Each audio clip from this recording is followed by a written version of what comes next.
What an intro. Why did you have those eyes?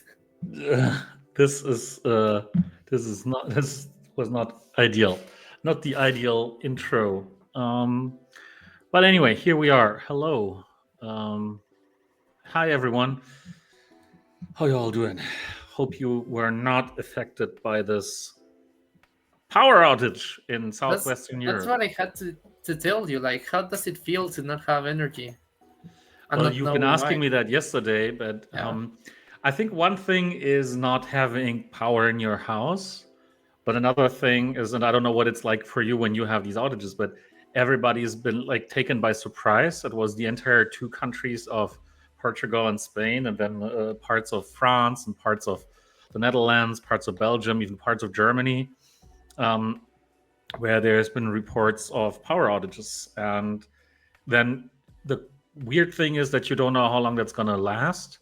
So all the supermarkets shut down, all the petrol stations shut down, everything shut down, right? And I live on the countryside, so it's not as bad. I think with people who live in the middle of the city, it's much worse because you basically can't do anything, right? People literally got stuck in the metro or in elevators or whatever because nobody's expecting anything like that. And if I seem powerful today, then I'm good at faking it. Because I was literally thinking like, oh, should I cancel this? I feel so tired. Somehow this drained a lot of energy because mm, you can't make food for the family, so we had to do a barbecue, right? okay. And uh, yeah, we'll get to this one in a second. This is yeah, whatever. Um, we could do that. We could do a Twitchy Tides for early birds. Okay. Painful awareness of the fragility of systems we depend on. It's That's true. crazy because they don't even know. Still, it's been more than a day, more than 24 hours. They still don't know what caused it. Right? That's interesting, right? But It's very my interesting because, question is, are all systems back again, or just partially, or some of them? well, if you ask me, here in Portugal, everything's fine, right? Things have been. It was so weird that last night at like 10 p.m. or so, or 9:30, things got switched on again, and everything was working just fine from that moment on. Right? We had no other outages. The internet was fine. Obviously, okay, we use Starlink. The mobile network was fine, but up until then, things were continuously getting worse, right? And then there's regions in like Spain and so on where they're still struggling with switching the power on. It still goes off. Mobile networks, internet still is shaky and stuff like that, right? So I don't know. It's like for us, it's been the moment they switched it back on, everything was back to normal. Fired the intern.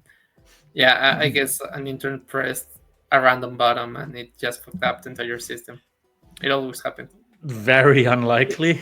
Which But was the company, the security company that had the intern to merge a pull request and it fucked everything up? I cannot oh, remember. Someone probably from the chat thousands must of know. companies, but yeah, I faintly remember what you mean. It's just that I typically don't engage in these kinds of news that oh, this was the mistake or whatever, because I mean there's human mistakes, right? And people are always making mistakes. People always like at some point, right? You will be Um, surprised by the amount of mistakes that can happen in hospitals. It's insane. It's I guess crazy. so. It's just that these mistakes cost lives, right? I mean, some of them are, there are mistakes and there are huge mistakes. So Yeah. yeah. So okay, Oh if my god. your dog is back. So Why? if you wanna join the Twitchy Tides, type exclamation mark blackout. Um, you know this podcast with Rami Malek, black. It's literally called Blackout, where it's about some place in the U.S. I think in the north.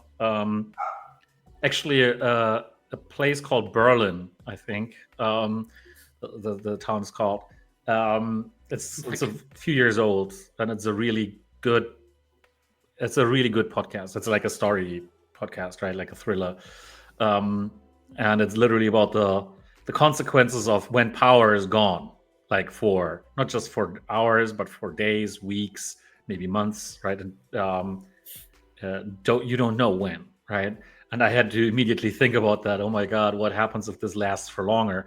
And then one of the first statements of the Portuguese power company was, "Hey, it may take up to 7 days to fully normalize." And you think like, oh my God, in 7 days, like I don't know what's gonna happen, right? That's interesting because, as you know, the previous year I had a lot of outages of energy. It was because the country was facing one of the biggest droughts we have experienced in history. Like in 70 years, we haven't experienced so many droughts. So we didn't And you have have energy. a lot of hydropower, right? Yeah, That's the thing. we depend on hydropower a lot. And what happened is that the country actually had to make these outages like scheduled for 3 months. So you knew that from 6 a.m. to 3 p.m. you wouldn't be able to have energy. From 6 a.m. through 3 p.m. Yeah, I had 12 hours, 8 Wow. hours blackouts. It was painful. Trying to work. I had to buy a UPS, the UPS that I have.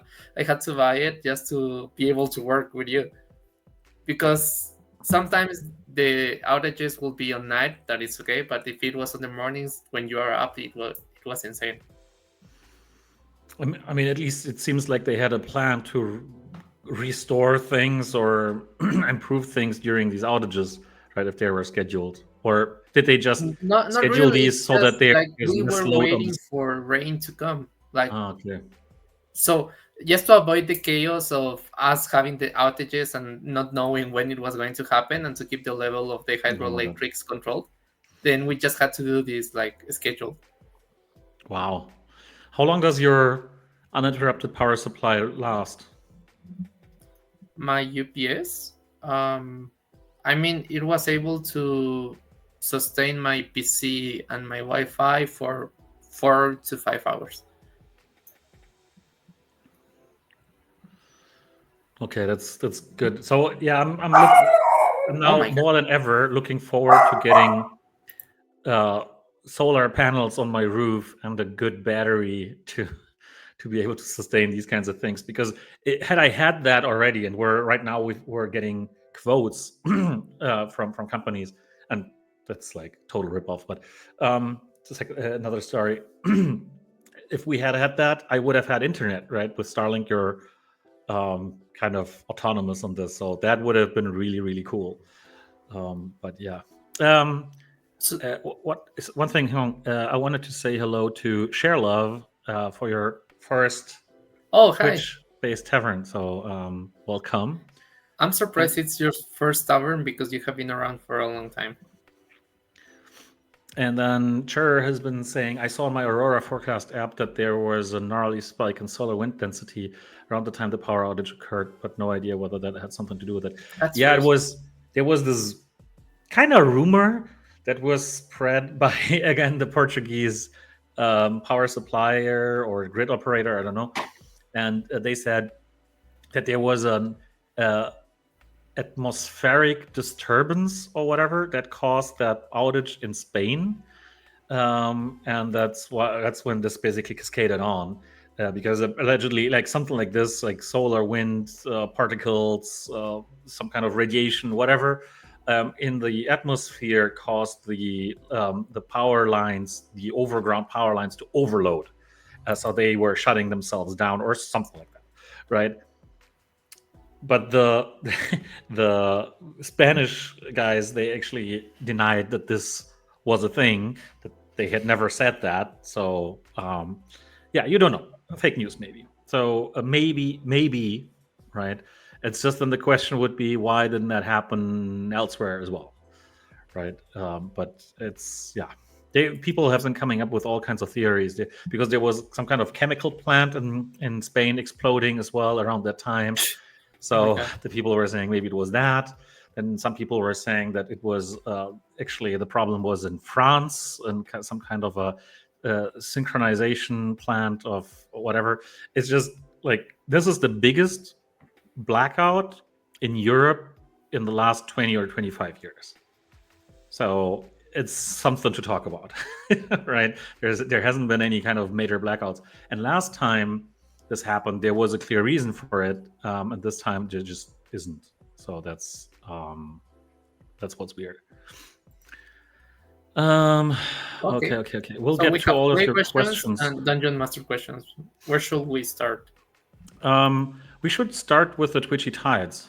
Okay, yes, we can start with it. Let's do that real quick because there's 22 people in here. We have Crypto Infinity, Vince with Wombat skin. Somebody was complaining that the Wombat skin is not shown. There's nothing we can do about this. You highlighted the same comment twice. Oh, it's interesting. What? Okay. So yeah, let's start this. We'll just have the top 5 players win a promo pack, a promo box. Sorry, and the top player with a Wombat shirt on. I almost said using a Wombat skin. We'll also get one. So we'll have 6, and that's a very, very good percentage because that's basically a quarter of all players will get a prize. So cool. I set it to not so fast, right? To normal. So that's good. That's good. And while we do that, you can already pick the first questions that you want to answer. I would say let's go with Dungeon Master first, and then we'll go to anything play related and market related. For another day or D. Yes, it has been not really extended. There was a mistake in which the season was lasting 42 days instead of 43. So we just corrected the error that we made, and it's lasting as it should last. Like it will end at the end of Wednesday as it always did. That's the thing. So we didn't want to shorten the season for unknown reasons, right? That was just an honest mistake. Hey, look, we already have our 5 winners. RDD Stone, Webby, Beantown Bob. They're the top players. So that's that question. Hey, Webby. Hey, Beantown. How are you doing? Winning. They're winning. As always. As always. RDD Stone is winning. But then we've got Webby, Beantown Bob, Flintality, and Jeff. And then when Red Bottom entity, this Wednesday, by the end of the season, you will be able to claim your Red Bottom entity on Neptune Blocks. And then we have Swindlage Vince, I believe. Yeah, Crypto Infinity got out first. So let me just quickly shove that over. You can keep answering questions. Yes. What else do we have here? Webby. What news with Dungeon Master and anything on play yet? Well, the season is ending this Wednesday. We are working with Adrian into introducing seasonal items. What am I referring to is we want to introduce items that only last for one season. They should be OP, they should have any high value and any relevance for you to be able to buy them directly from the in-game shop for resources and some Wombat. They will have a limited supply as well because we want to try out the shop even further. And that's the current plan we have yet. What do you think of these seasonal items? Me? Yes. Until people get to react to what I said. So I've been asked before, right? Or we have been asked before, what would you do different if you were to start Dungeon Master from scratch, right?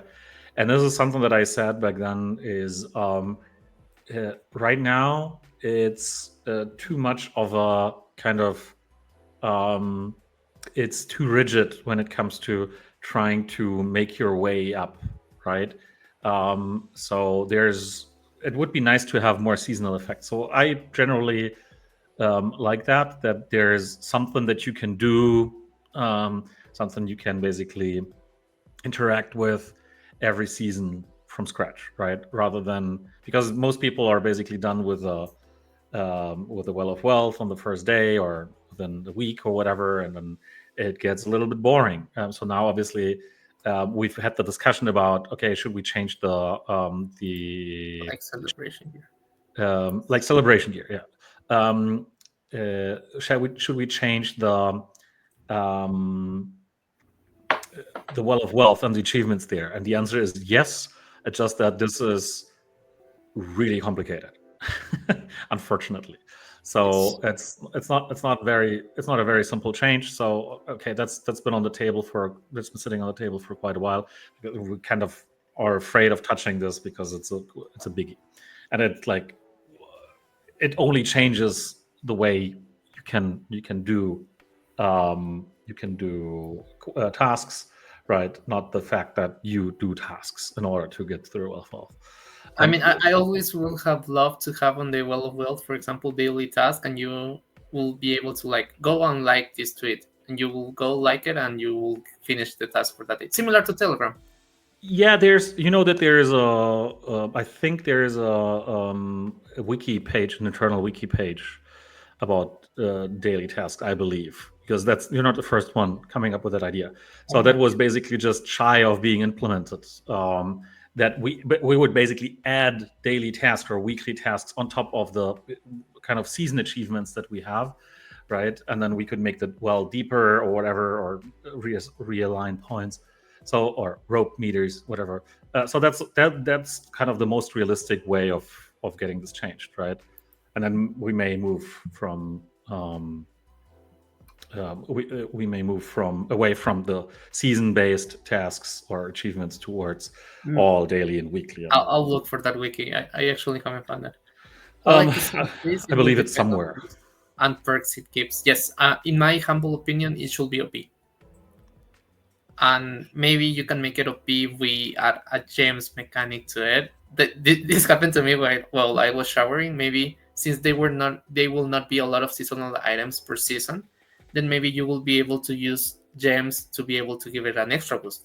For example, if the seasonal item gives you, I don't know, stamina boost, stamina boost, then you will be able to blend it with a gem contribution, with a diamond that will give you contribution, and you will have the stamina reduction and the contribution. That's an idea. What do you think? But of course, I'm not looking for you guys to use a perfect diamond, because a perfect diamond is expensive. So we'll have to balance it a little bit. So maybe it's going to be a chip diamond. Yeah, exactly. Something like that. A normal diamond. Yeah, normal diamonds. How about that? We need a bit more context on these seasonal items. What are so items? Go ahead and give some examples. Santiago, give some examples of the things that it's not going to be or might not be. Sorry? Can you repeat? I was just, because what does seasonal items mean, right? Where does this start? Where does this end? I think we had a very good discussion last week about us having been a little bit narrow-minded around new items, right? Not you, because you haven't been there for so long, but since we actually started doing these the profession sets, we've been getting questions. Okay, when do we get a profession set for stamina? When do we get a miner's set? Whatever, these kinds of things, right? So, and these are, and I personally, and that by transition went over to Santiago, I suppose, I've been always very hesitant to do to make new sets, entire new profession sets, because they're a ridiculous amount of work. And that's what we realized when we first started doing them, right? Then we had all the items, and then we started doing, and we first wanted to launch all of them, all 6 of them at the same time. And then we realized, oh my God, that's so many templates, that's so many blends, that there's so much balancing that needs to be done. It's so difficult. And now, okay, that's why we're not super keen on releasing new entire new sets, right? Because it's 10 slots times 5 levels times 5 rarities. So it's 2,500. 250 templates right off the bat, right? And then then you have all the blends and so on. So this stuff is really nasty. So, but how about we basically just make items, new items, right? So that there's new stuff that you can get, maybe in the Well of Wealth, maybe here or there, maybe in a chest, maybe in a drop, maybe in a blend.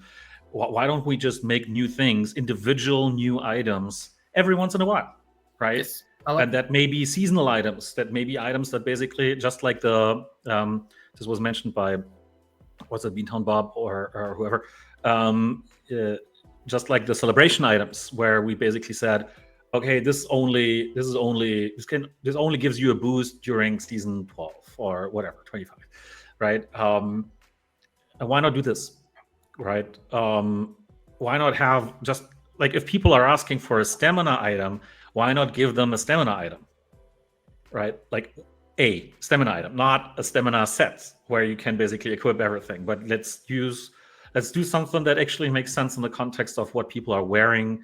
That it will introduce a new choice that people could have, and it's just one item, one template that we need to make. Maybe 5 templates because it's level 1 through 5, or maybe it's 2 templates, or 10 or 20 templates because it's also 2 different rarities or something like that, right? We can play with that. We don't have to be super rigid and think, oh no, if we make a new item, then we have to make an entire new set, and that means 250 different templates. Actually, it's 300 different templates because it's not 5 levels, 6 levels. Okay. I actually like it. I'm excited to see what this little experiment we'll have next season comes out to. I'm also going to tell what I'm concerned to is, how do we protect you guys? Like, how do we avoid a new user seeing an item and saying, hey, I'm going to buy this, but it turns out it is season 28 and the item was worth and useful for season 26. How do we protect this kind of users? Maybe there's ideas here in the chat Yes. because I was, for instance, suggesting, so there were 2 general ideas that we've had, right? One is to have a separate schema that basically says seasonal items, something like that, right? The other was so that at least they can't be, how do you say, they can't be taken for a usual item, or there could be, we would basically call them season 25 shoes of stamina, whatever. Could be. We already checked, so yes, the first thing we are going to implement is it will have a different schema, so it will be something seasonal. But still, I think we need a little bit more to protect people. That we will figure out. It's not like this will avoid us of releasing the seasonal items.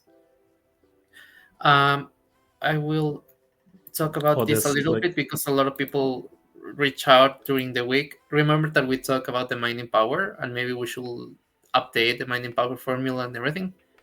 People started to think that we are going to change all the mining power for next season, and we're doing some weird changes. No, we haven't done anything yet, and if we ever consider changing the formula and the mining power, I think we will have to take our time to tell you guys about this, for you to process it and get your reaction as well. Yeah, I think what we should start with, if we were to change this formula, and to be honest, you and Santiago and I haven't even spoken about this internally. But if we were to do this, this would first count for new collections, right? That's what I would do, is first apply that to new collections to see whether this actually makes things better. Because the problem, like the main problem that we were talking about during this session back then, was that the old formula that we've been using since day 1 for Dungeon Master, pretty much, we had a tiny little adjustment in the meantime, but pretty much since day 1 was based off of, okay, how many mints are there? And originally that was based off of not max mints, but the actual number of mints. So unlock templates and blah blah blah cause problems, so that we changed to max supply of each template. But we had a very strict, kind of very progressive, or whatever, let's say, that progressive formula that would say, okay, if there's more mints, the mining power, the base mining power goes down very, very quickly. And this very, very quickly is what is what creates problems, or what is not ideal right now, especially since the collections that we've had back in 2021, 22, basically when Dungeon Master started, these wax collections were totally different from the collections that that we have now, right? So yeah, I think that needs looking at. That it's not as so that the curve basically is not as steep, right? When the number of mints increases, so we have a little bit of a flatter curve, and it's kind of fairer towards all kinds of different collections, basically minting NFTs, because there might also be some merit, right? Back in 21, for instance, mint number ones were really, really sought after, right? So back then we were actually thinking about adding an influence of the actual mint number into the MP as well, so that a mint number one would give you more MP than a mint number two of the same template than the mint number 4, 5, 6, whatever, right? Which is not something that you would want to do nowadays all too much, right? Because people basically don't care about mint numbers as much as they used to do when NFTs were kind of a novel thing, right? So we have to adjust, but this is not something that we're going to do overnight, as Santiago said. These items are to stake into existing slots and not a new slot, and not at the moment it will be on existing slots. So, for example, if we release in the season a helmet that reduces that gives you more contribution, then you will have to replace your helmet. But there might be a new slot. There might be a new slot. It might be a new slot in the future. What about a special season slot or item that could act as a wildcard? Yeah, this could be very good, actually. Pinton agrees. Sorry, you go ahead. I wanted to answer Caesar's. Meaning that it will fit any open equipment slot. That's cool. I like it. Let's see how the first season with seasonal items goes, and then we can work towards any suggestion that we have. Okay, now you can read. By the way, Mephisto, you can stop reposting your question. We got it. We'll answer it a little later. It is highlighted. Right now, we're talking about Dungeon Master. We decided to first talk about Dungeon Master and then talk about play and anything else. But it's not forgotten. So you're going to be fine. So Caesar, but this is precisely what we're talking about. Twitchy Tides. So what? Just to explain how we calculate mining power for third-party collections, right? There's basically two main factors. One factor is the base mining power that every NFT based on its template and on the supply of the template gets, right? And if the supply is unlimited, then this always goes to the minimum, right? So that's 5 MP. And then if the supply is limited, then I think it better be below 50 or something for it to actually gain significant mining power. There's a longer tail to this, but it becomes insignificant because of the absolute values that you then achieve. And so that's the one value. And the second value is the collection multiplier that we have, right? And that is basically set to a default value. I think it's 0.3 or something like that in this formula, or 0.25 whenever we create a new collection. So this is what it typically gets. And then we can adjust this based off of basically how we think the values actually look and blah, blah, blah. But we typically at first keep it at the default. And for a collection like Twitchy Tides, where the supply is typically unlimited, right, where it can be unlimited mints, or the templates get locked kind of with a pretty high supply, if they get locked at all, I don't know.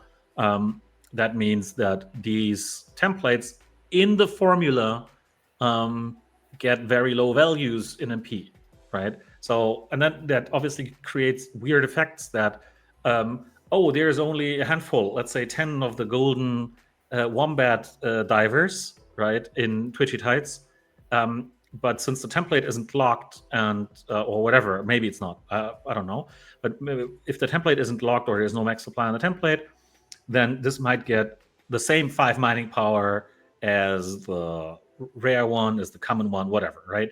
And this is not great at all. It's just that this has been the rule, right? So we've been applying that rule to every single collection whenever we onboard them, but we totally see how that generates insignificance of our staking if all the templates basically get 5 MP, right? And then you wonder, like, okay, why exactly is that actually stakeable if everything gets 5 MP? It's no disrespect meant. It's just the rules that we've been applying to every single of the 250, 300 collections that we have stakeable. So this is what it's been, right? So you're probably right. I haven't even seen the mining powers for Twitchy Tides, but you're probably right, because there would be an explanation for this. I wouldn't stake any Twitchy Tides on Dungeon Master when you can stake it in your own tank and there's some tides. Yeah, I mean, of course, each collection has its use case, so it's also part of the game for you to choose where to use it.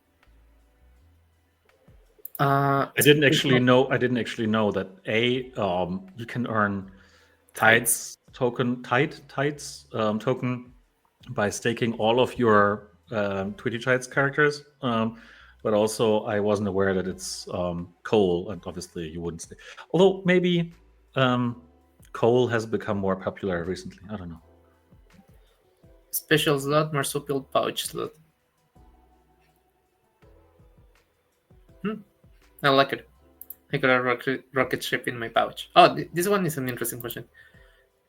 Is there already a preliminary plan for the seasonal leagues? How will it work, considering that the game doesn't offer substantial competitive scene aside from gathering points? Yes, that's why we're also introducing leagues. And any preliminary plan, we're actually already started working on that. The aim and the goal is for us to release them by season 26. Maybe not as the full concept that we have, but we can do it in steps, so it is easier to implement. But yes, that's the goal. But you didn't answer Prowler's most important question. How will it work? Shall we talk about it? At least in a grand scheme of things, right? What does leagues mean? Who goes up, who goes down, how are points calculated? Whatever. What are your ideas? Let me take out the picture that I'd like to show. Okay. This is the essence of the question. How will it work? And okay, that's true. Fair. Let me look for it.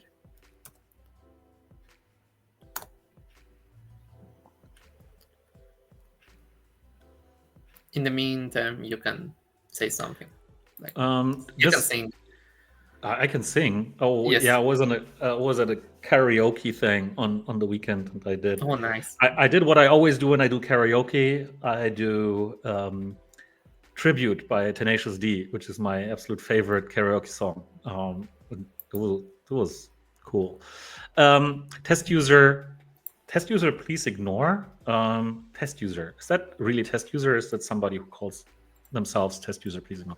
Anyway, there's no reason to stake any tides, fish, or object in Wombat over tides, because the gains from having in the tides is significantly better you could ever get from Wombat. This is the ideal world, right? This is if I wouldn't. It's come on, but I wouldn't. I would actually love to see that there is plenty of utility. So this is how all of Dungeon Master came upon, right? Is that we figured there's generally too little utility for NFTs, and this is why we allowed third-party collections to be staked in Dungeon Master to begin with, because of the lack of utility. I mean, it started with the lack of utility of our own NFTs, and then we added we thought about other NFTs as well. And if there's more utility in using an item elsewhere, then you should be using it elsewhere. That's great, right? Because then the creators of the NFTs are doing a great job.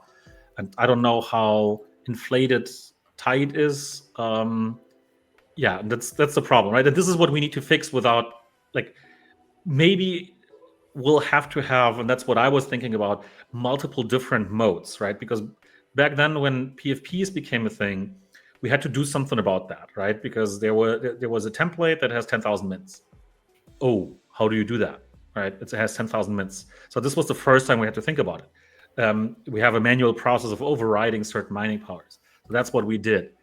But we might basically just have different types of collections and assign different different formulas to these different types. Okay. So leaks. How will leaks work? So we will introduce, every time I'm going to talk, my dog starts barking. We will introduce 6 leaks. Gold, iron, or silver, still to be defined, uranium, gold, Dungeon Master, and Grand Dungeon Master. The point of leaks is for us to stratify and group you guys into a more competitive system, because right now it feels that only people are fighting for the top 10, top 20 within all the systems. We only have the experience pool and we only have the newbie pool. So it's not competitive, it's not good, it doesn't incentivize you to keep growing within the game. The goal of doing this is you will be competing with people of your same level, of your same mining power, and we will be able to also reward you accordingly. We will be able to give you more NFTs. We will be able to determine how you will be growing. You will also have some clear guidelines on how are you doing, if you are in risk of promotion, or what do you need to do for you to promote. In this case, it will be season points. So also you will always have the incentive to keep growing, because that will ensure that you will keep getting better stuff. That's what the game is about, so you should also be able to do that. And you should also be able to compete with people among your level, not only people that are 1,000 times better than you. So yes, to also reply to your question, we will have a promotion and delegation system. You will also depend on the season points that you get, and you will be rewarded for promoting to another league. And we are also the current NFT tiers that we have, the tiers of getting NFTs that we have. There are 7. We're reducing it to 6, and we are fitting it within each league. So it is easier for you guys to understand. It is easier also for new players to understand what are you getting and how many percentages of each NFT you're getting. That's the point. I shouldn't ask that because it's overloading this discussion already. But will there be items that are basically exclusive to certain leagues? That's part of the point that we might want to implement. Among you're right. Among your level, skill level, maybe is a better expression of what I want to say. Not your XP level, but among your skill level. Yeah. skill, mining power, season points. Yes, it's not only the XP level; it's among your skill level.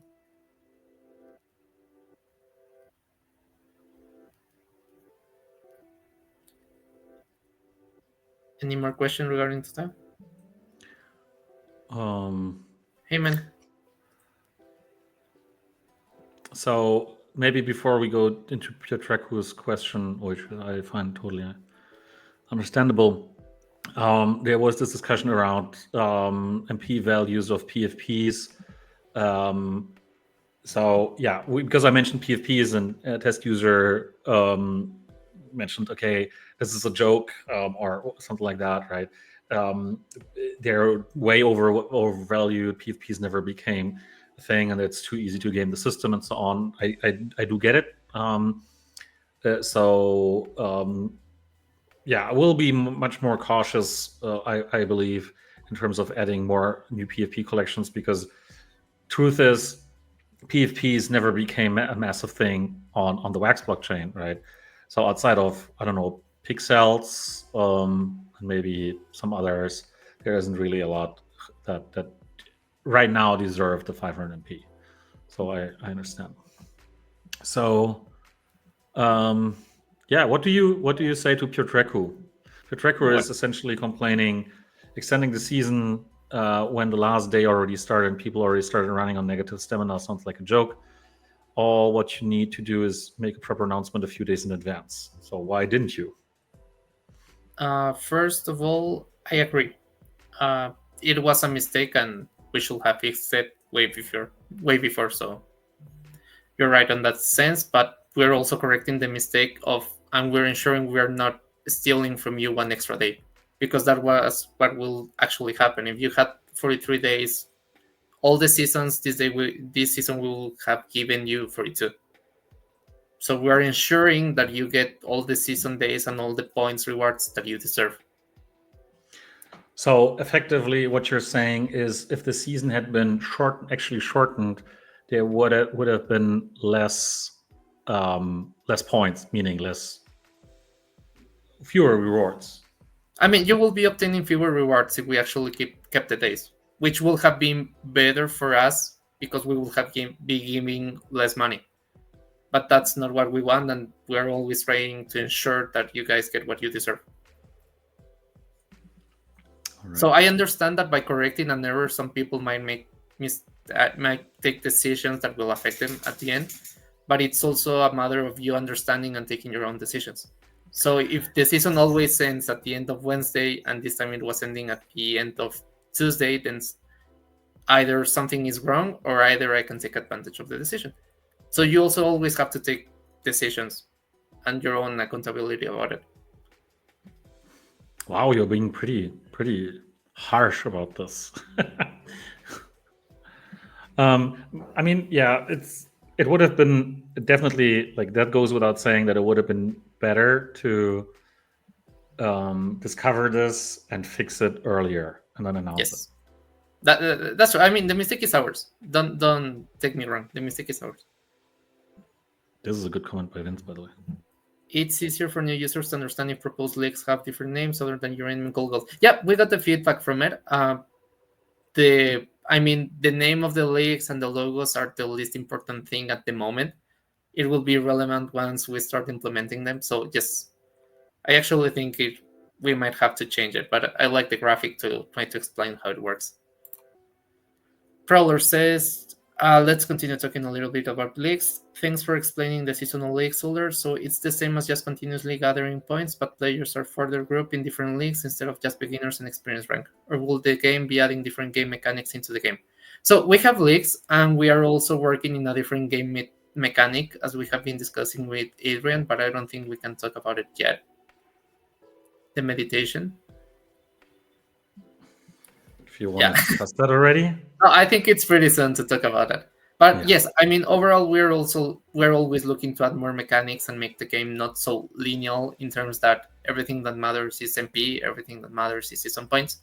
So we need to add make a layer of more mechanics, but we also need to ensure that it isn't too complicated. Because in my humble opinion, right now, the game is very complicated for new players. And it can be overwhelming. So users, when they feel overwhelmed, they usually get frustrated and stop playing. So okay, yeah, I mean, this understanding, and it goes with the names as well, right? Okay, this is an interesting one. Robert, always going deep. What would you think of changing season points to direct daily payout with the leagues? This could be very interesting. For instance, a Grandmaster, which wouldn't play much on one day, would get a payout daily of Dungeon. Get a payout Dungeon Master Gold for this day. This would incentivize competition daily and strategies. Well of Wealth contribution boosts. I don't know exactly, but at the end of the season, a player get a rank based on the daily results in the leagues. So, I mean, okay, I think there's two things to that. One is moving the payout from season based to daily, and then another thing is basically computing league standings on a daily basis, right? So I think there's two aspects to this. What are your thoughts, Santiago? I don't like it at all. I think, yeah, you should be rewarded for the whole season because it shows up your whole work. But we do need like some kind of daily incentives for you to be able to play daily. Maybe not really related to leagues, but maybe related to the bonus reward as an example. or maybe I'm not grasping the comment at full of what he means. But yeah, I understand that you need some direct and instant gratification of what you do, some dopamine in your brain for you to keep playing. So I do get the idea of having those incentives online. It actually could be really interesting. I mean, I'm just brainstorming here, right? I'm not saying that there's anything that we're considering because it's the first time anybody brought that up, really. But having instant payouts, basically, or daily payouts rather than season based might actually be interesting because you would then be more inclined to maybe spend your earnings directly in the game again rather than waiting, right? Because then you can actually make progress within the same season that you've been playing, more progress by kind of reinvesting your payout, right?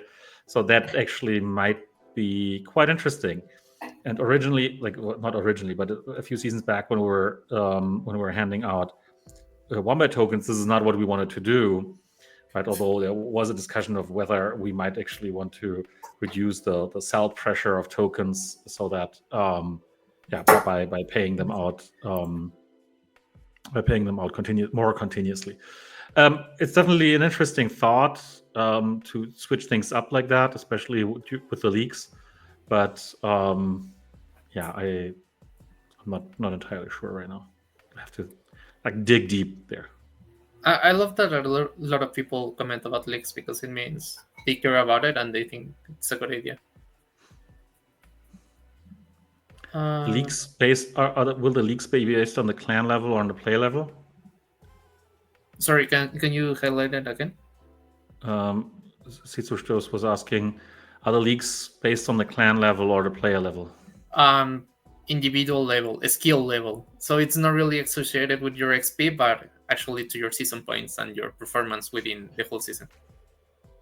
So the idea is not that you will get promoted or demoted within the same season. So if you perform very well in season 26, then you will be promoted on season 27, and you will stay within the same league on season 27.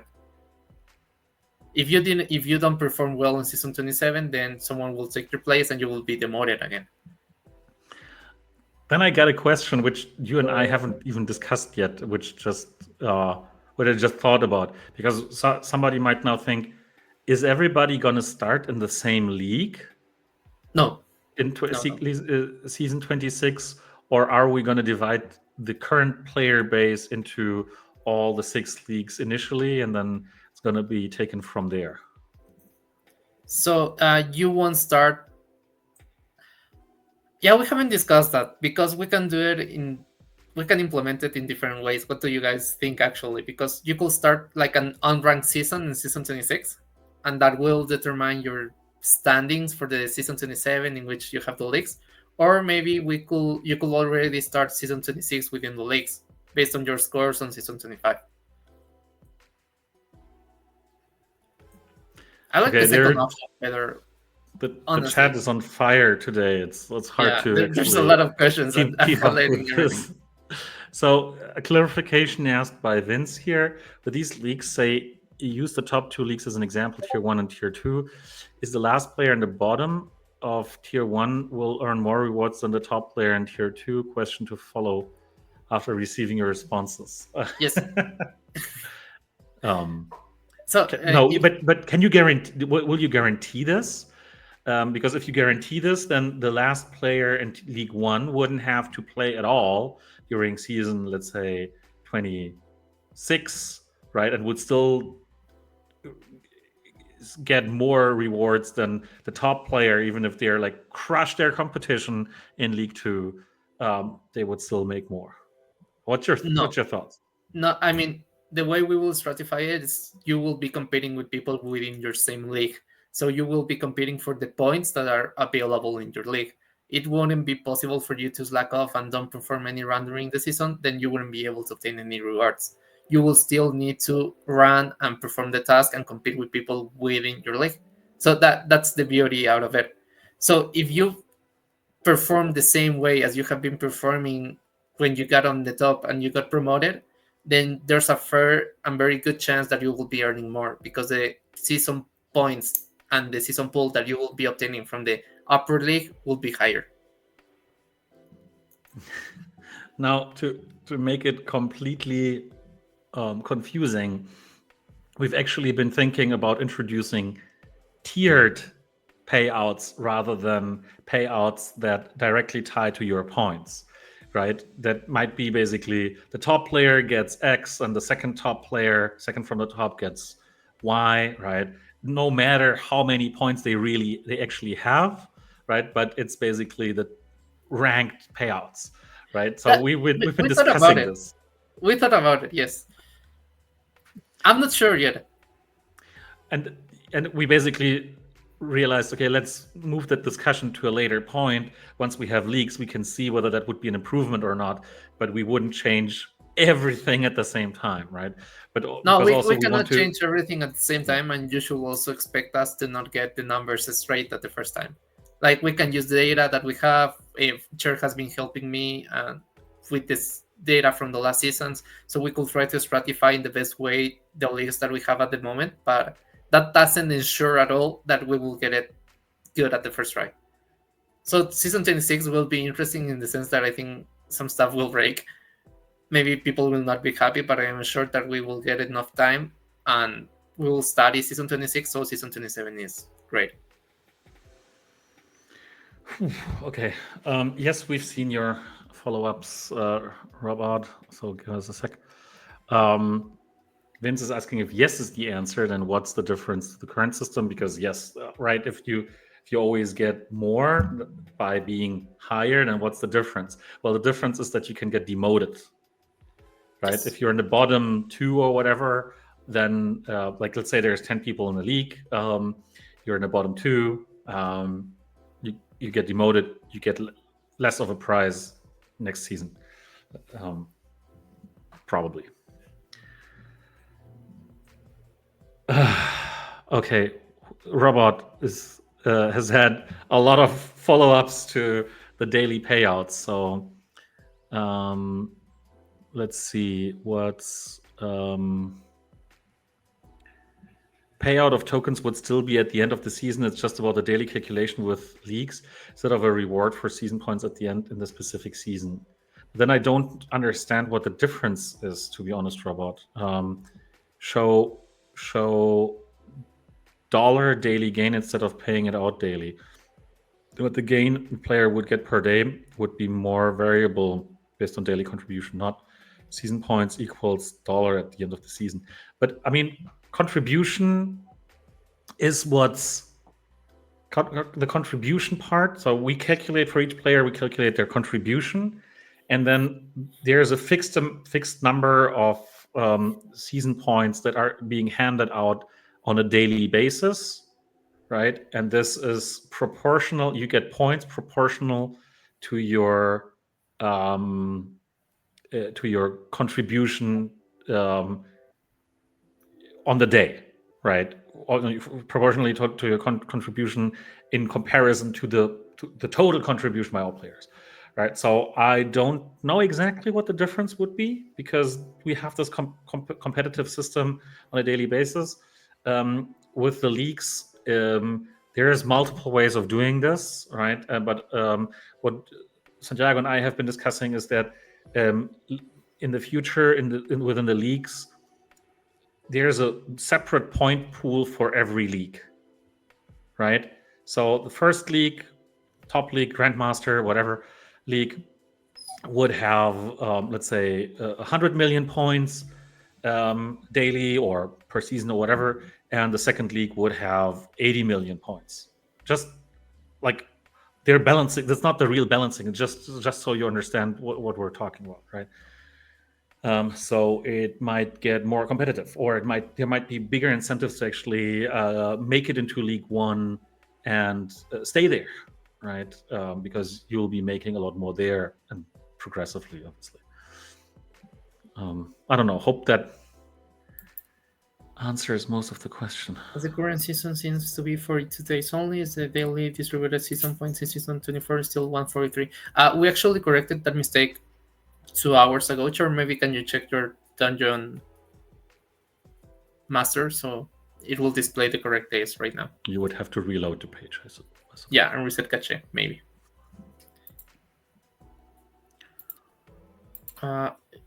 Test user, please ignore. Did we ever figure out if the daily chest is going to show more than 2 values in the decimal places for the dollar coins? Yes, I don't remember who suggested this last chat with PM 3 days ago, but that was a great suggestion.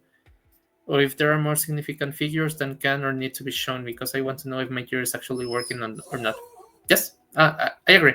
Actually, that was a great I think it was Defend the Dollar who suggested this, or maybe you, this user, but yes, we will work on this. So it displays more decimals in USDC that you win at the moment. Oh my god, we have a lot of questions. I'm already running out of juice. What about the missing day? Will an average be added to the season total? Yes, as we said, we will. Missing day, aka the day that Dungeon Master or people could. Most people couldn't play Dungeon Master. You see, even Spain can have outages. Why Dungeon Master cannot have it? Because it happens once every 20 years. If you can promise me, Santiago, that we'll have one downtime every 20 years from here on out, then I think people won't be all too upset. You know, I like a response that I gave on the chat with PM because people didn't like it. In theory, the terms of service said that you guys acknowledge that we may have downtimes.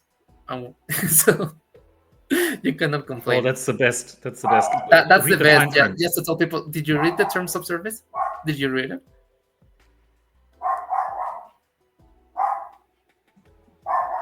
I did. Yeah. You did? But it's been a while. Actually, once they told me that, I had to go to read the terms of services because I didn't read it until then. So now I know the terms of service. I feel like I'm above everyone. I would like to address this if you're done with leaks and stuff, Yes. because I'm not entirely sure if this is still on the Learn More page or wherever, but one in the upcoming seasons. So originally, when Sasha and I we were mostly kind of designing all the new things for Dungeon Master years back, right? So we had so many ideas in the first few seasons that, oh, we want to do this and this and that, and there are so many cool things. Vehicles, I think skill trees, I'm not sure whether that was on there back then already. Hey, what do you think about skills and skill trees, Santiago? I like it. I think that's great, but that will need to be reset every season. Like, we need to find ways to reset stuff every 2 seasons. Imagine you could specialize on things with your character, and they would actually be set in stone, right? So you every level you get a skill point, and then you can assign this to a skill in the skill tree, and max level is level 5 and whatever, and then you can specialize on contribution, speed, mining, whatever it is, right? And you just get better at this specific thing, or it gives you, let's say, more boost from a particular item. Maybe it's this, right? Maybe it's stamina reduction or more gold for mining, whatever, right? It'd be cool. I like it. Yes, I think we can work on it. Okay. Can we have an option for the daily chest to have also price in Wombat? I'm talking about players who can really available easy. Wait, what? I'm talking about players who can really available easy the wax. Can you rephrase, or do you understand it? I think the question is the first one. Can we have an option for the daily chest to pay out the prize in Wombat? Like, instead of paying out USDC, can you pay out in Wombat? so I'm people not can choose. no, Because not at the originally, moment. We but chose to give out the USDC for a reason. what's the reason again? Remind me. I mean, you want all of the reasons? All of the No, reasons? no, not me. It's just let's recap that a little bit so that CLI has an easier time actually like getting an answer for their question. Okay, so what happened is usually the price of Wombat is very fluctuating. There's not a lot of Wombat and wax in the liquidity pool. So when you got the rewards in Wombat, you will actually first be losing with the price impact, and then if Wombat dumps, then you will be having less in the tokens. Of course, there's a downside in this because if Wombat bumps, which is the other case, then you will be receiving still, if you had USDC, a fixed amount. And if Wombat pumps, then you will be receiving an even further bigger amount. So what happened is that Wombat dumped a little bit. We were also considering changing our rewards to USDC first to reduce the price impact and the sell pressure that Wombat has at the moment, and also to ensure you and guarantee you guys that you will have some stable rewards during this period of time. Yeah, here I think this is a slightly different. The question is, and the impact could be would be slightly different than basically switching back to a token-based payout for the season, right? Because you would basically say, hey, instead of getting my whatever 5 USDC, 50 or 500, whatever, I'd be getting $5 worth of Wombat, right? And that's different in two ways. One is it's still dollar denominated, right? It's not Wombat token denominated, which it was before. Where we would have said, okay, that there's 25 million total Wombat every season, and so we would know how much sell pressure there is, right? And the sell pressure and also the impact on the total token economy was the same every season because the number was fixed. At the same time,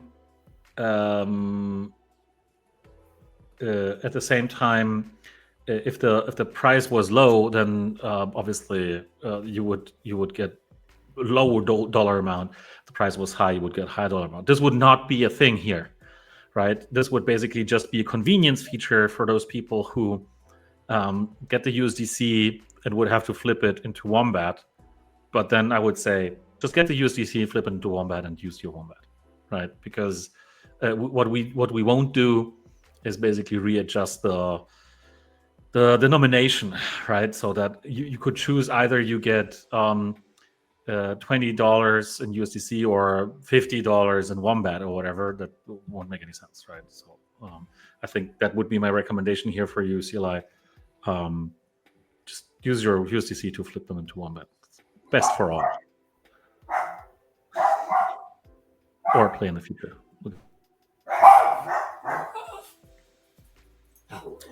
Thank you. Tibu, what is happening?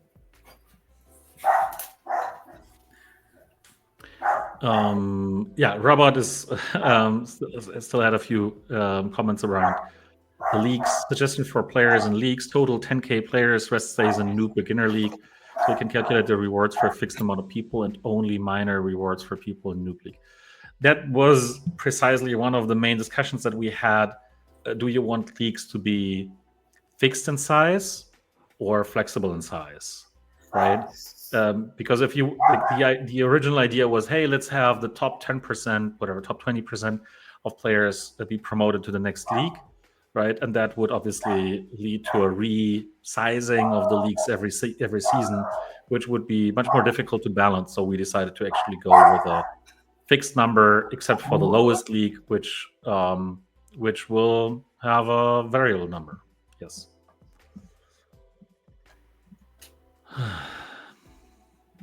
Okay. Actually, the Gold League is going to work in that way because all the leagues will have a fixed amount of players, and then the Gold League will be the league for everyone else that joins. So it will work as Who Let the Dogs Out. I don't know why they're crazy, but getting them inside might be worse because they will keep barking, and it will be louder if they're inside. Vince was saying we can work with one blackout, one outage every 20 seasons, a massive discount from 20 years. Yeah, right. Because there's like 7 seasons per year. So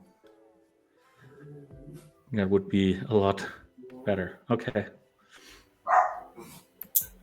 We already replied to this. Okay, I think we have enough play questions. So why you're bringing this up again? I was removing the star out of it. I Okay. Okay. Just before we move on, is it possible for a burning mechanism for Wombat through Gacha and Dungeon Master that rewards NFTs that can be staked? So you mean somebody burns Wombat and gets NFTs, and there's some Gacha mechanics. It's like a kind of like a pack, right? Because packs are like gachas, and you can buy. So that's basically packs that you can buy with Wombat by burning Wombat. Okay, I can get behind that. I can say it. I don't know if Webby is still here. Webby, are you here? But he showed me a game during the weekend that has been pretty cool. A Telegram game that has a similar mechanic of like a gacha. Which game? Like, come on, you have to spill some more beans here. You can't It's a clicker. It's called Boinkers. Oh yeah, Boinkers. You saw it? I've known it basically since when they launched, which was like half a year ago. No, more than half a year ago, 9 months ago or so. But it's probably changed a lot, so I don't know. And why didn't you show it to me? There's 100,000 clickers on Telegram. You can basically pull up anyone. No, but this one is interesting because it is. I was doing some research on it. It is backed by A16Z, the accelerator program that they have. So they have been delivering a lot of stuff. So what's special about it? Come on. Because now we want to know. Do you want to share your screen? As every clicker, they give out a lot of money. That's the reason. So yeah, I got in the weekend. Sustainable somehow. Are they supplying their own token? Are they supplying money?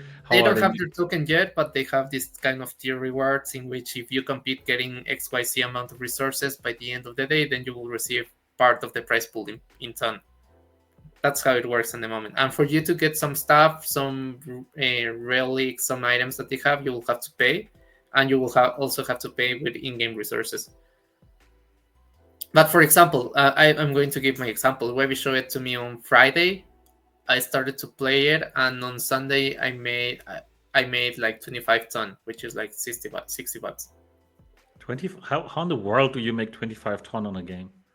I invested like $40, and then I got 25 ton, which is like a 2.5x. Something tells me this cannot be sustainable. Yeah, I don't think it can be sustainable, but. So how yeah, does I don't really think it will be sustainable. Where does the money in the prize pool come from? I guess from the A16Z accelerator. No, but I mean, this is because, right? Obviously, Dungeon Master, when we first launched, and people were saying, yeah, but come on, there you can make a lot more money or whatever, and we still get that kind of criticism, obviously, because it's always like that. And I'm always wondering, so show me something that can, like, where this is a circular economy, right? No, so for sure, I understand it, and I don't give it more than 3 to 5 months. It's some of those clickers that once they release their token and they play with the speculation of their token, then it's done. It's okay. You can continue with your lives and look for the next clicker. That's how it works. And people getting into it, they should know that that's how it works.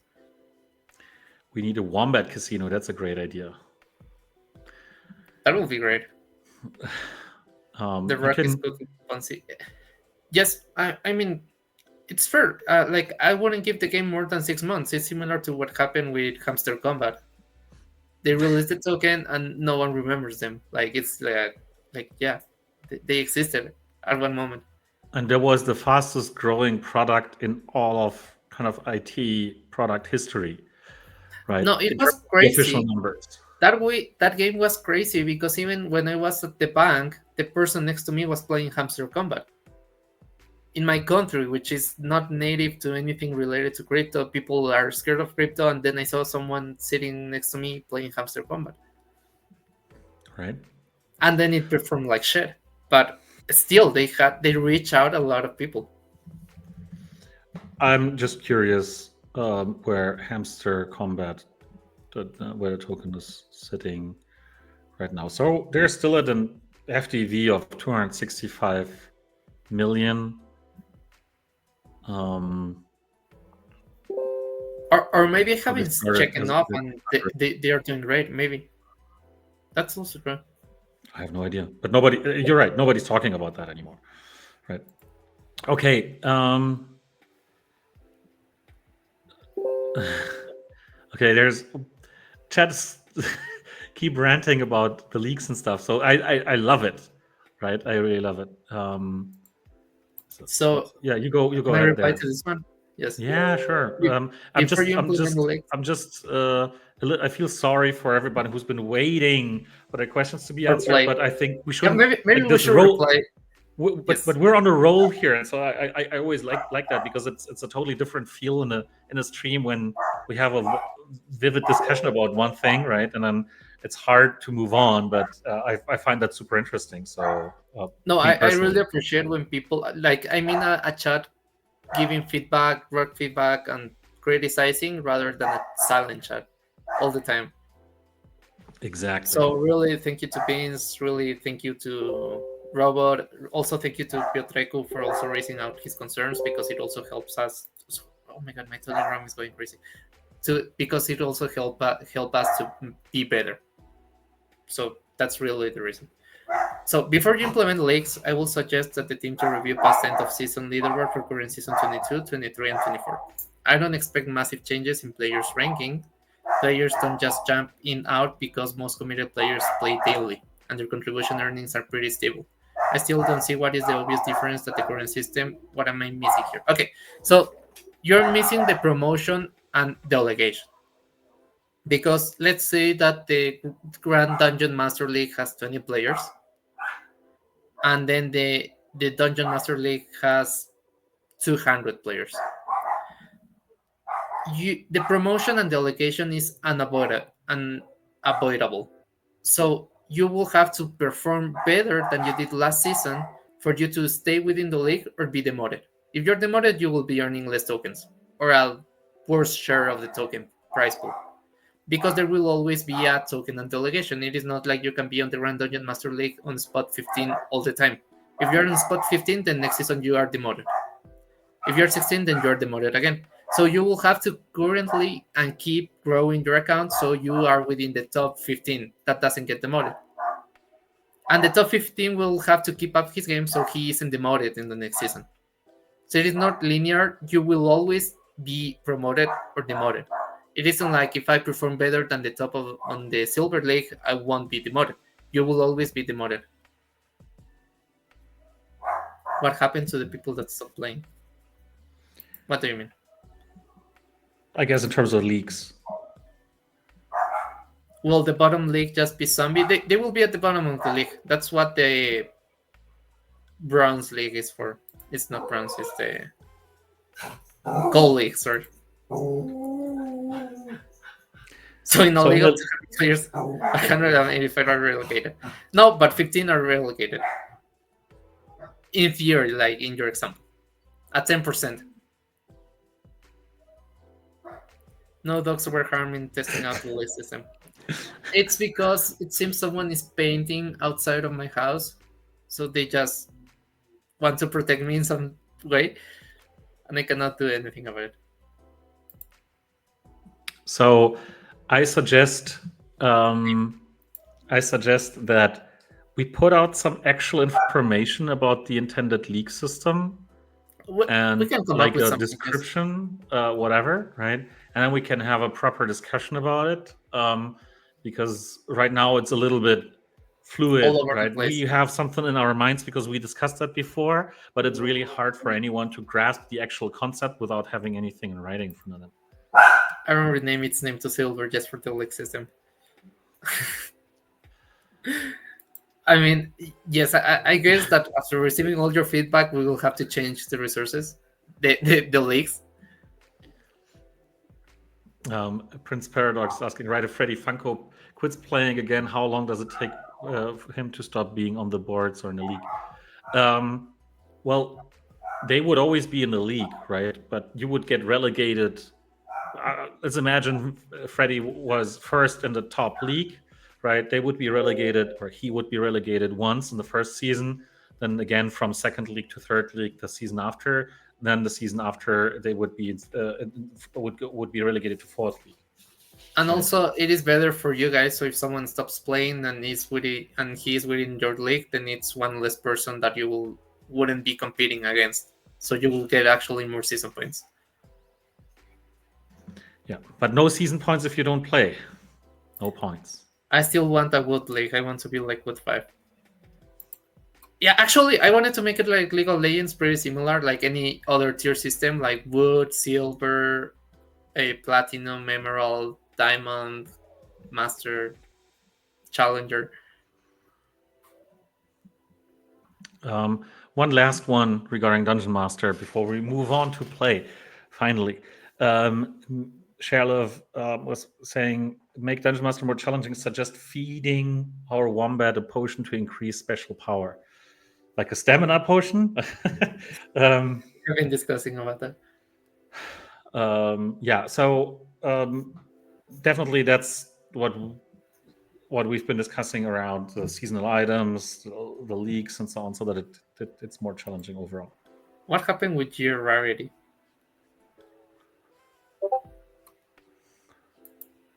Well, that it's a common league, a rare league, an epic league. But okay. So he says what? I don't understand. Well, Common, rare, epic, legendary, mythic. maybe we'll just end up calling them League 1, League 2. Maybe League we 3. will call them after the season packs that we have, like season packs, the packs that we have: newbie, experience, master. They're not called experience; they're called apprentice. But yeah, apprentice. That's what I told you as well. I think it was Ben's suggestion actually. Use the year rarity. So common, rare, epic, legendary, mythic. But what is the common league? Like, come on. Yeah, that sounds weird. Like the rare league. It's better. I mean, after epic, it sounds good because the epic league, the legendary league, the mythic league, but common league, no. Peasant league, maybe. The peasant. Yeah. I thought about something like that.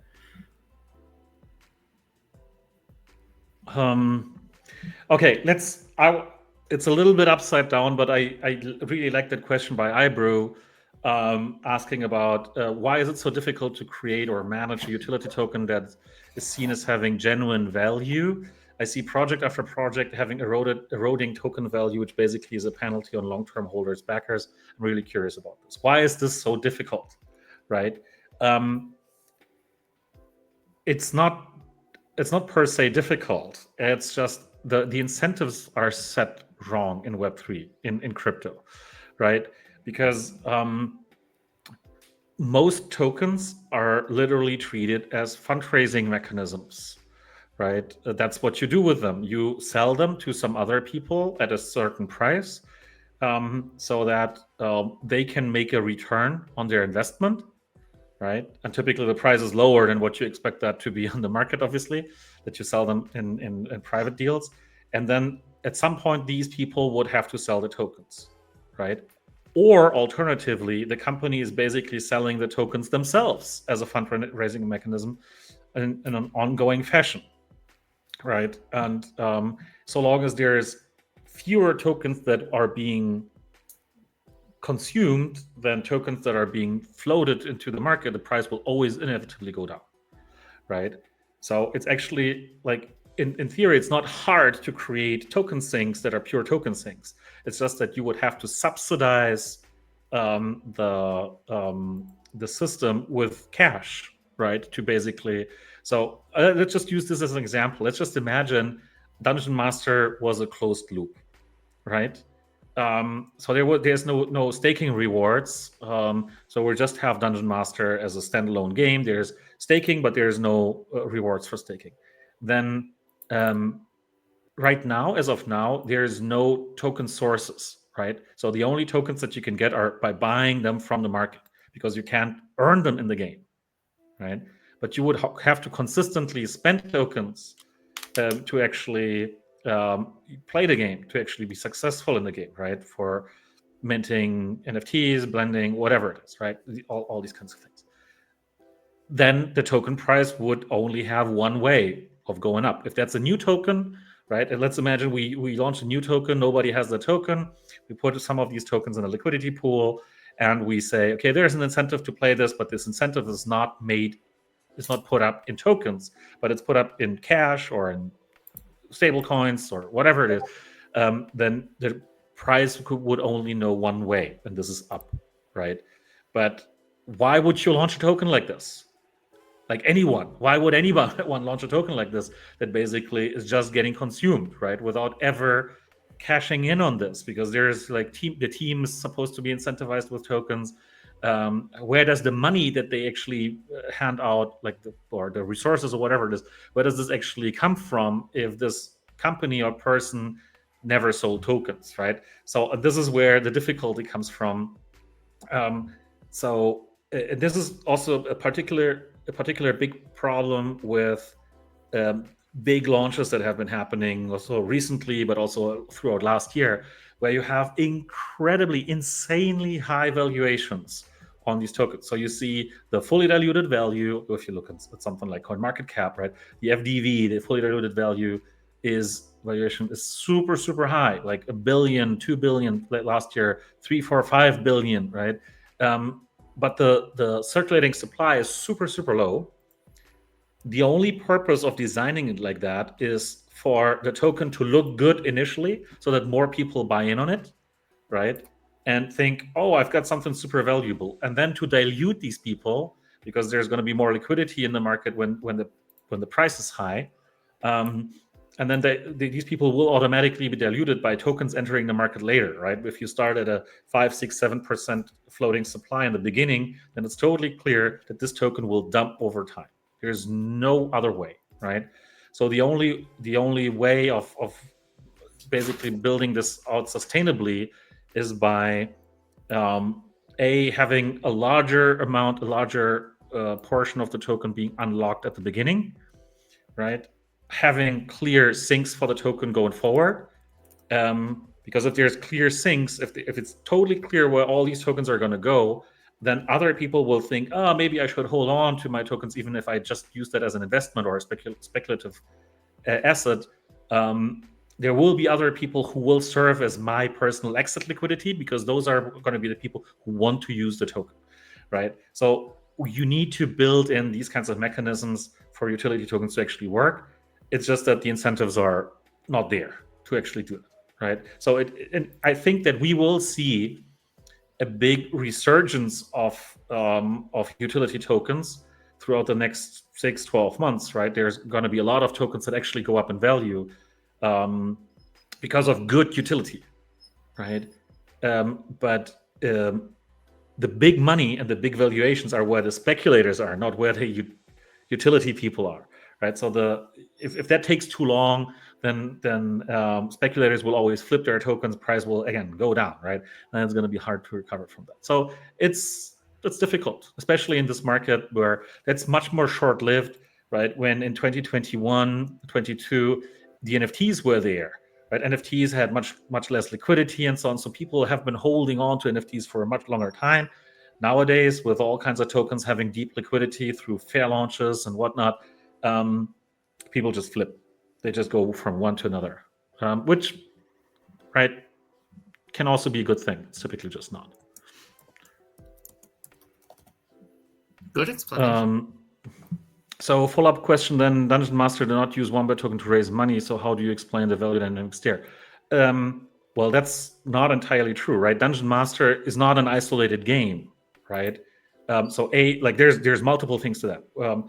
now we're handing out so first thing is now we're handing out cash-based rewards. We used to hand out Wombat-based rewards, right? So that used to add a lot of sell pressure. 25 million Wombat tokens every season, essentially, right? So that was one thing that definitely added to the dynamic last year, because the buybacks that we were having were smaller than the 25 million Wombat tokens per season, right? So that was adding sell pressure. But also we did sell tokens to investors originally, right? And some of these tokens got unlocked and basically entered the market at some point, right? We've also been handing out a lot of tokens as incentives, right? So if you remember, like A, we have staking rewards, but B, we've also done KuCoin promos where you could lock your tokens in KuCoin for a big reward and so on, right? So this is what you typically do. And that also depends on the market cycle and the market sentiment overall, like which of these things you actually do and how successful they are, right? Some of them are basically kicking the can down the road kind of things. Some of them are actually substantial.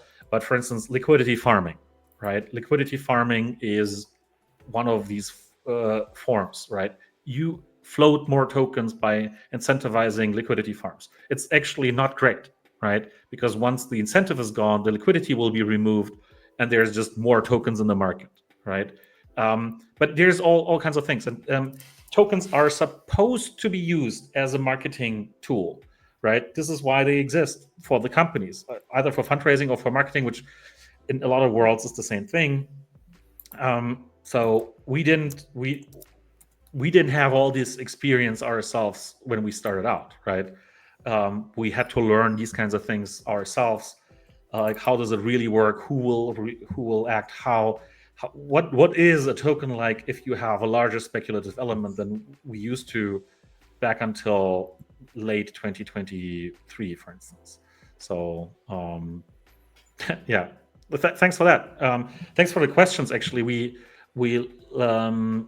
like discussing this in general, but at the same time, we have to be aware of this of the industry that we're in, right? And what works in this industry is basically generating a lot of hype around your thing and cash out as much money as you can as quickly as possible, and then you can build, right?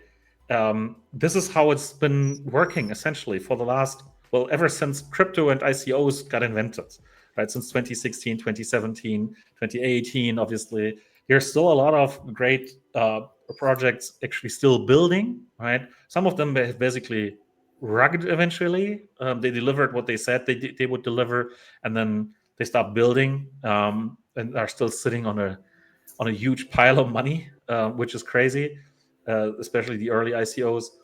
But some of them have basically just given up on their original vision and are doing something else, right? Gnosis has been such an example, right? They originally wanted to build prediction markets. That was from a regulatory perspective, big issue. So they effectively stopped building prediction markets, but they have Gnosis Chain, they build Safe and all kinds of cool things, right? So it's not lost, right?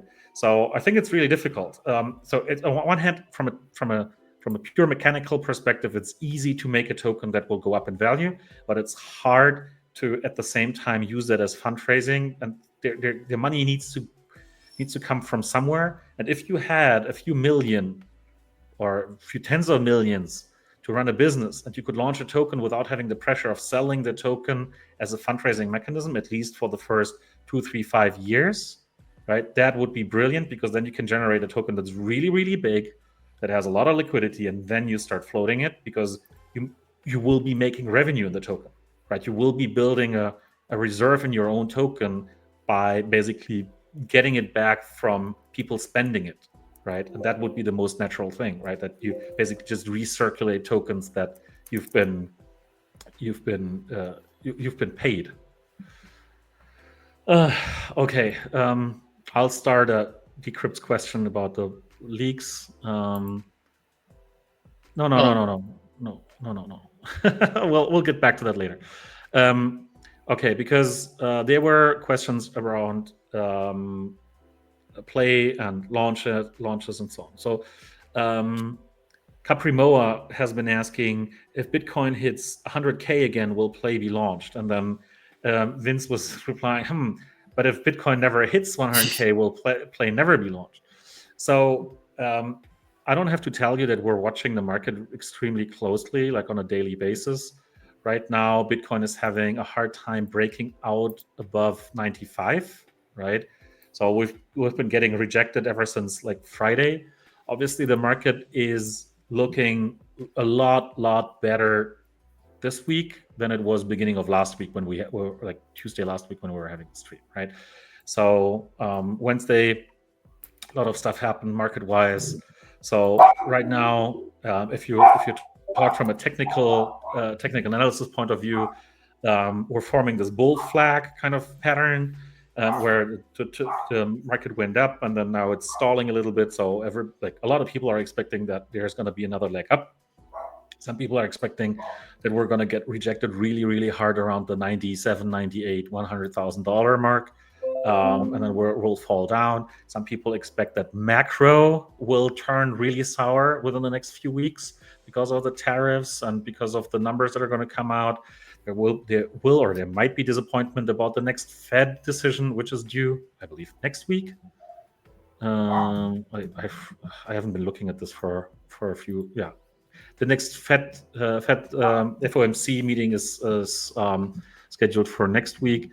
So there might be disappointment or excitement there, depending on what happens. So what's the When is it? The Fed meeting, the next Fed meeting. So right now, CME Fed Watch is predicting a 7.1% probability for a rate cut. That's very low, right?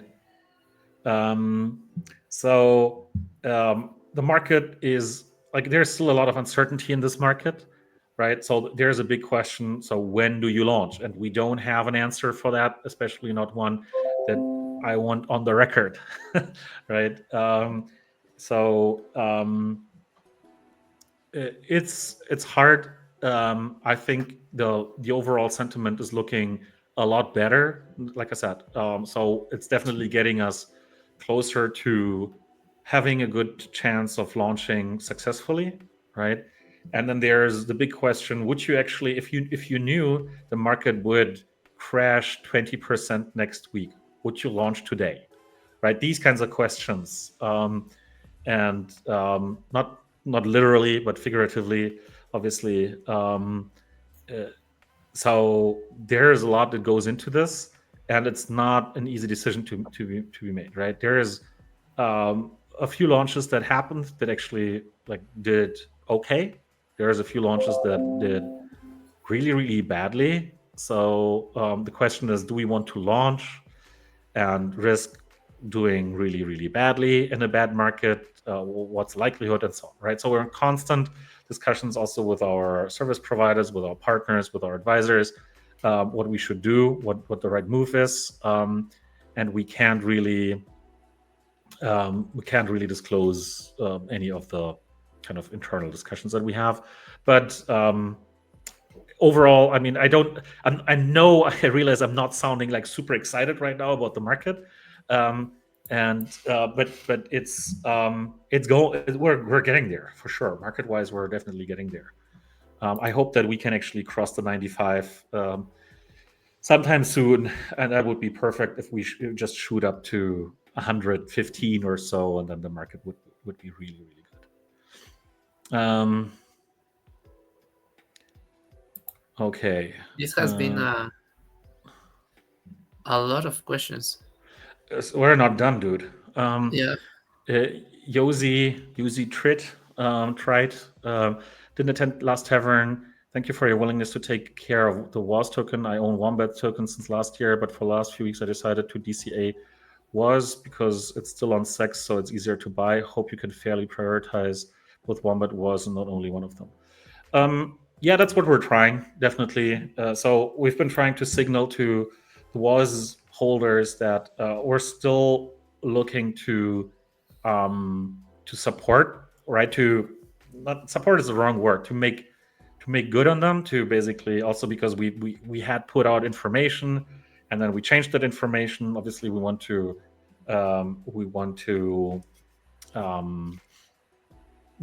make up for this as well, right? So anyone who bought was specifically because we said something about was before should not be left in the rain, right? So that goes without saying for us. So we will definitely keep up with that. That's not to be meant that everything will be treated the same. Of course, obviously because of tokenomics and stuff, that's not what we're going to be doing. But yeah, we're still looking to honor this. And maybe one correction here from Mephisto, because you have been Mephisto UK or Mephisto. I guess it's Mephisto UK. For Mephisto, he asked this 9:15 a.m. and we're replying 10:40. I'm sorry, but we had a lot of questions. Yeah, so there's no token swap planned, right? Just to be clear, it never was intended to be a swap. It's always been intended as a form of airdrop, right? So that's what it's going to be. If you were having Wombat tokens in whatever shape or form, or was obviously, then we intend to give you play, right? That's what the plan is, right? There's no swap in terms of, hey, you hand in your Wombat tokens and you get play in return, right? This is what a swap would be.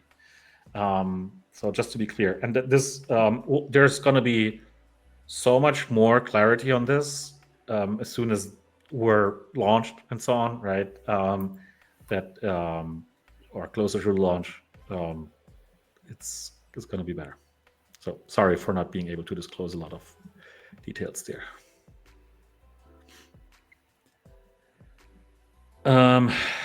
Decrypt play question: a staked Wombat to be converted, vaulted tokens to be converted, impact to vaulted for a player's contribution boost, etc. I've missed a lot of play talk. So staked Wombat, so no conversion in that respect, right? Whatever conversion means, right? We don't plan on converting anything, really. Except for vaulted tokens, that's actually the only place where we would say maybe there's going to be some kind of a conversion. So none of what you have will be lost. So let's put it that way, right? None of what you have is going to be lost. Staked Wombat will be very fine. Vaulted tokens, vaulted Wombat will also be fine, right? So no, it's just if I were just to confirm that they will be converted, there's no conversion, right? We're not taking away your tokens and giving you something else in return.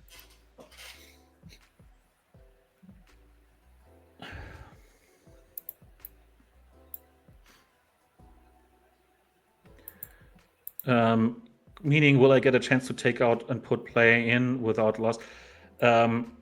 Without loss of a boost, you will not have, like with regards to the vault, you will not have to do anything, I suppose. I think you won't have to do anything to retain your contribution boost.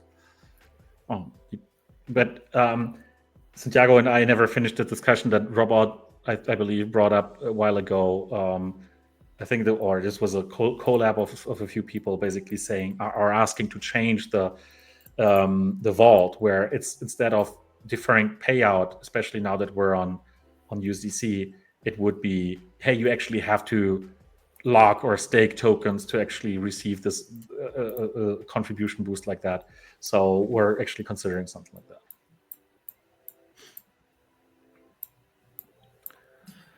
Right. So whoever is the fastest to sell their Wombat tokens when Snapshot is taken will get the most value from the Wombat tokens, as everyone will be selling after the Snapshot. So yeah, I will say this. Originally, we had planned to do one Snapshot and one distribution of tokens. I wouldn't bet on this, right? I wouldn't just say, okay, whoever is the fastest to sell, it will get the most value out. So that's one thing. So it's not going to be like an auto dump. Second is we will move liquidity from the Wombat token towards the Play token. So dumping Wombat will not make a lot of sense.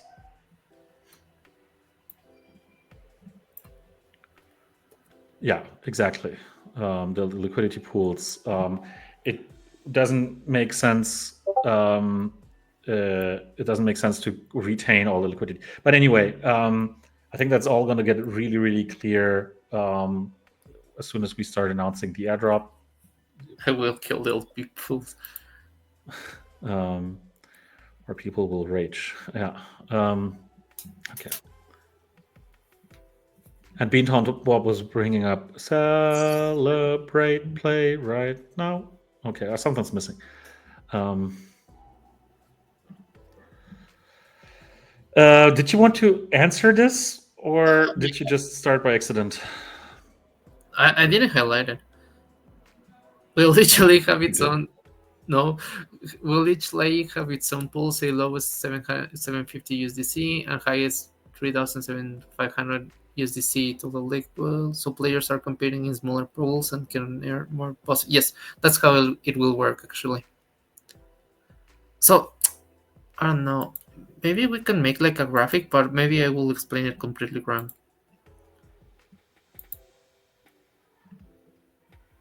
Nah, maybe we should come up with a document and just show it to the people. Yeah.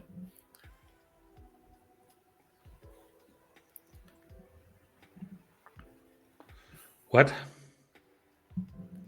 Someone posted the rage in the Wombat Discord today over the stupid red button NFT.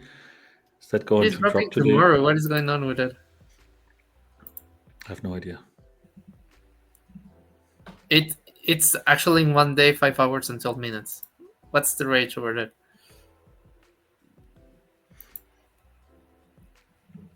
Like I don't get it. I know you guys like to get NFTs and collect them, but it's 50 mining power. It's not crazy.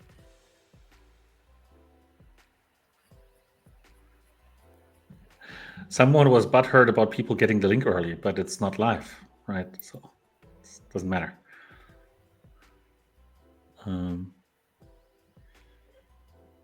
Okay. This one is actually this is a little question of the Vault token. Season 14 shows 9% boost and season 15 shows 8% boost.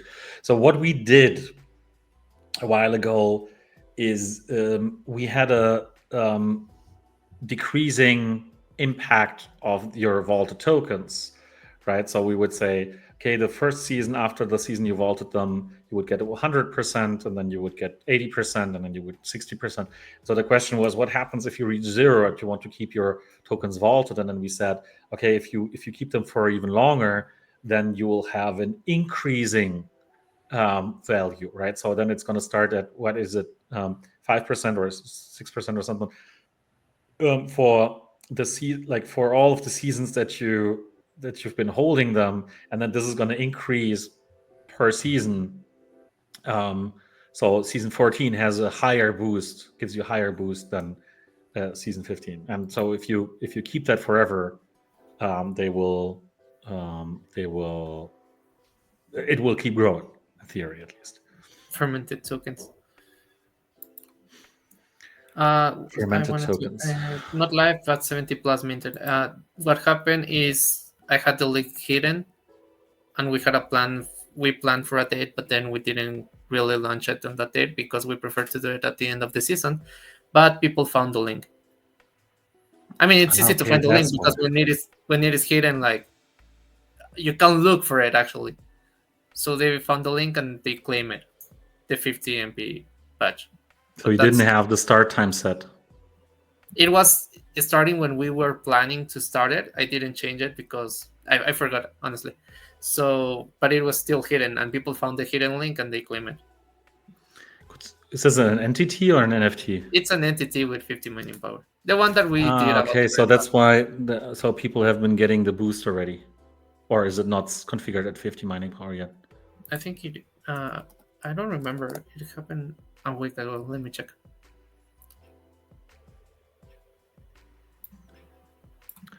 Thanks, Ibro.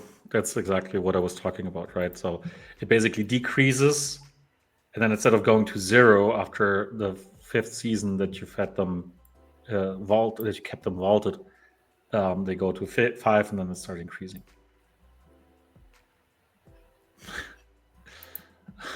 All we can do is sit back and laugh at the people that are upset over 50 MP.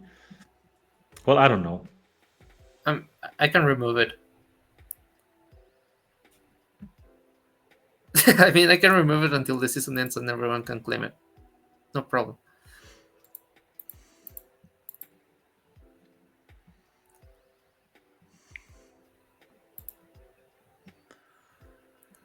Okay. Okay, Vox Populi, Vox Day. The mining power has been removed for the remaining 40 hours of the season. My season will be. I mean, for things I care about, I also get butthurt sometimes, so I get it. Once they nerfed my champion for 2 attack damage in League of Legends, and I was butthurt, so yes, it can happen.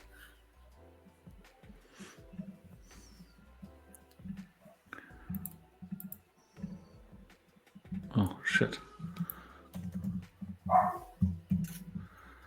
And you guys are like lurking around all the drop pages that we have, all the blends, specifically looking for that. That's crazy. Are you surprised? That's great. Are you really surprised? I'm surprised. Okay, I'd say there was a load of questions today. I'm really worn out, especially after yesterday. I was still feeling like I realized today how draining this was, this kind of uncertainty. So I feel you now, Santiago, for like having endured so many power outages. Mostly this not knowing when things are going to be up again and what's going to happen in the meantime, and these kinds of things, right? Actually, So, yes. In Latam, we were complaining. There was a meme around that we were bothering you guys. We were mocking you like, oh, Europeans get crazy over 10 hours without light. Like, this in Latam is very common. So we were like, yeah, we're cool because we're third world countries. We happen to have outages. I mean, there's a lot of truth to that in a kind of profound manner, I think, because we've gotten so dependent on things that, right, we can't work around them anymore, like properly. At the same time, it was interesting to basically just say, okay, there's nothing we can do, right? So my wife and I basically went in the garden and started gardening stuff because there's not Nice. there's nothing you can do, right? And the tools, we have gas powered tools, right? So and then yeah, what can you do, right? The kids jumped into the pool. We had some people over because we lit up the barbecue, and in the evening we said, hey guys, if you don't know how to make food, you can come over because we're heating up the grill, right? So it's and then everybody, like, we had like 10 people over. It was a lot of fun, and everybody was just like, hey, we can't do anything, phone's not working, nothing's working, no, there's no, like, you can't bother about things. Honestly, right? it sounds like you had a good time with the barbecue and everything. Yeah, it like we did, like in this moment we did, and it was a little bit like disappointing to, like, it's kind of the wrong word, right? But it felt a little bit disappointing that it just came back just like this without any drama, right? It was just like at some point lights switched back on and we're like, okay, we're back. Okay, crazy. What now? Let's go home, everyone. Right? It's like yeah, so did the power go out to honor the Pope? Right. Was actually the end of the 3-day mourning. And would you guys like this? For example, we could start meeting some entities with 1 mining power, but to kind of highlight these events, like the moment a candle for Spain, stuff like that, and we will create an entity that is easy for us to do, and you will be able to claim it, and it will give you 1 mining power, just for you guys to have some engaging activities. Or something else. Maybe it's gonna give you something else. I mean, yeah, at the moment it can give you 1 mining power, but then afterwards, then we can figure out something. So, Hybrew, I have no idea where you're based, but rainy season starting here. Welcome to my next 6 months typical time for power outages Pope Friday night. entity. Guys, did you already bet on who is going to be the next Pope? So, what's Polymarket saying? I By the think way, they if anybody missed out on this, if you type !BTC 100K, you will be joining this round of Twitchy Tides. I voted on Sasha being the next Pope. Okay. I think that's not very likely. A Wombat sticker book. So This is what you're talking Pietro about. Parolin is winning by a 27%. Who? Pietro Parolin. That's isn't that the Philip guy from That's the Philippines? Italian. Then the second most likely Okay. is Luis Antonio Tagle, which is Okay, from that's- Philippines, if I'm not wrong. Yeah, sorry, like I don't want to be disrespectful to anybody, but it would be really cool to have a pope from like the Philippines or a black pope or I won't go as far as saying a female pope, but I mean that would be somewhat of a revolution here, right? My guess, without knowing anything about how the conclaves work, is I guess the Italians want an Italian pope after such a long time. That's my guess with zero information and zero knowledge about what I'm talking about.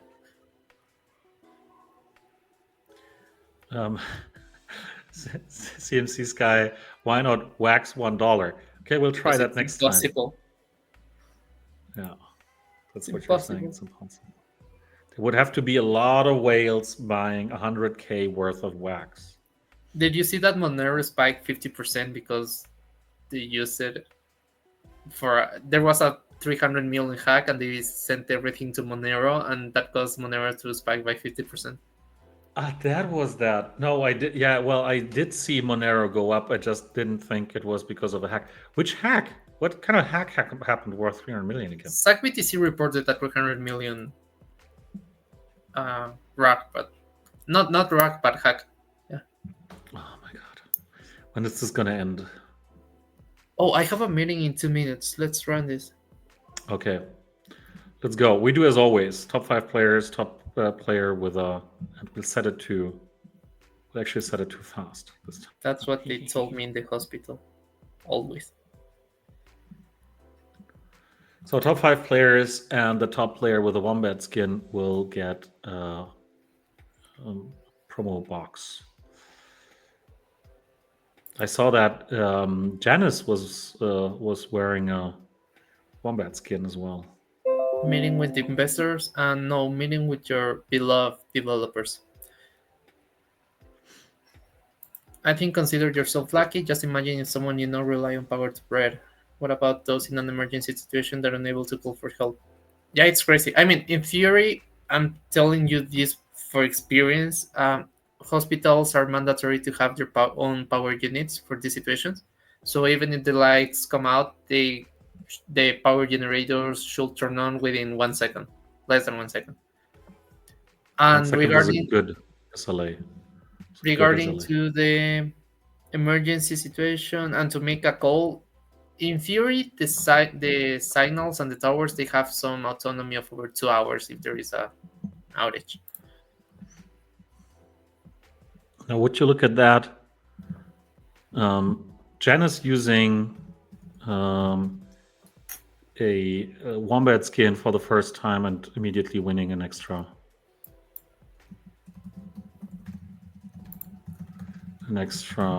promo box. Isn't that nice? So GG's here to, let's shout out Ibrew, Night Fury, Flantality, Rising Dragons, and Lexilex, and obviously Janice here, number 14. Okay. What a crazy stream. So yeah, let's who are we supposed to raid today? What's the word on the street? Who's gonna push Wombat? Yeah, Wombat, obviously. Wombat above 100K. Who's gonna push Bitcoin over 100K if we rate them?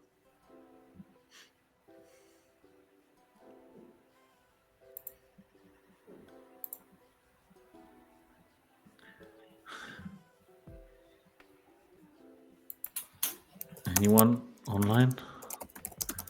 As always, I see nothing.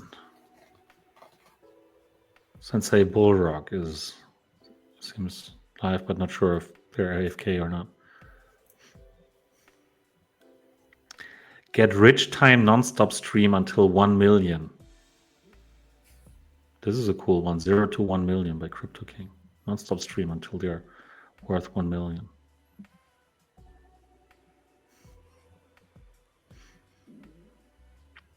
Owls on Wax. Master Owl streaming. Las Vegas Ape.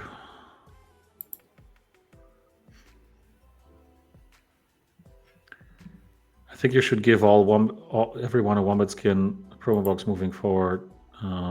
They're all okay, that. Or maybe I should give away some Wombat skins. True. Sensei is AFK stream, auto stream, Master Owl. Okay. So Las Vegas Ape then? Sure. What is this auto stream Master Owl here, please? When was the last time we raided Las Vegas Ape? I think 3 or 4 weeks ago. Yeah, I think we did it 2 weeks ago.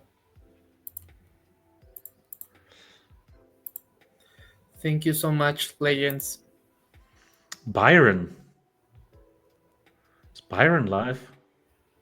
Art Life. Where's Byron? Byron Rampel. Looks very live. It's actually live drawing, live painting. Do you want to raid Las Vegas Ape or Byron?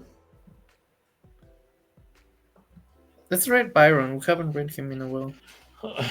And he doesn't have a lot of watches. Byron. So we have Atlas and Fantality contradicting each other's, but it seems like there's a consensus towards Byron. So let's raid Byron, say hello, and tell him to make more cool NFTs. Maybe another promo with us, another collab. So we'll do Byron, and see you everyone next week. Have a nice 1st of May, everyone. Till then, and Have a good one, guys. bye, everyone. The Electric Blue. Yeah, this was good times. Bye, everyone. See you guys.